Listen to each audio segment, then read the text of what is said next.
अगर पैसे को लूज करना रिस्क नहीं है तो रिस्क क्या है शेयर मार्केट में, उसको समझने की जरूरत है। मैं आपको समझाता हूं। सबसे पहला रिस्क, जो सबसे बड़ा रिस्क है, जो ज्यादातर लोग गलती कर बैठते हैं, मैंने आपको कहा रिसर्च करो रिसर्च करो रिसर्च करो, ठीक है, बट आप रिसर्च नहीं करते।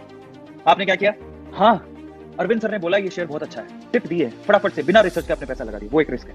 आपने रिस्क उठाया, आपने गलती की कि आपने अपना रिसर्च नहीं किया। समझ में आ रहा है? मेरे रिकमेंडेशन पे आपने रिस्क उठा लिया, वो है रिस्क। दूसरा, मैंने अपना सारा पैसा एक ही कंपनी में लगा दिया, ये भी एक बहुत बड़ा रिस्क है। बहुत सारे लोग सिर्फ इसलिए अपना पैसा गवा देते हैं क्योंकि एक ही कंपनी में वो इन्वेस्ट करके रखते हैं। एक पोर्टफोलियो नाम की चीज होती है, आपको नहीं पता होगा।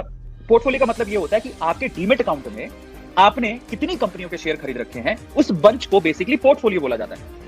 और आपका पोर्टफोलियो जितना डाइवर्सिफाई होगा, आपको लॉस होने के चांसेस उतने कम होंगे। तो बेसिकली आपको क्या करना होता है, किसी की टिप सुन के अपने को इन्वेस्ट नहीं करना है, या फिर एक ही कंपनी में इन्वेस्ट नहीं करना।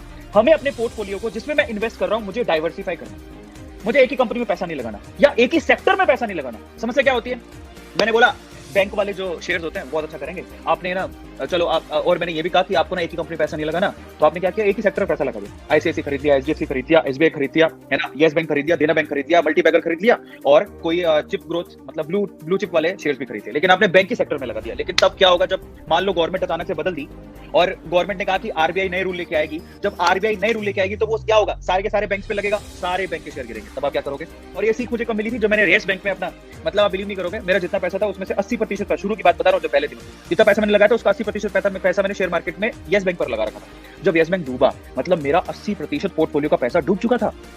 मैंने वहां से क्या सीखा? मैं भागा नहीं। मैंने वहां से ये सीखा कि पहली बात तो अब ये जो लॉस हो गया, जो हो गया, सबसे पहले तो एक ही कंपनी में पैसा कभी मत लगाओ। आपको क्या करना है, थोड़े बैंकिंग सेक्टर के शेयर ले लिए अच्छे, थोड़े एफएमसीजी सेक्टर के शेयर ले लिए, थोड़े ऑटो सेक्टर के शेयर ले लिए। समझ रहा है इसका मतलब क्या हुआ?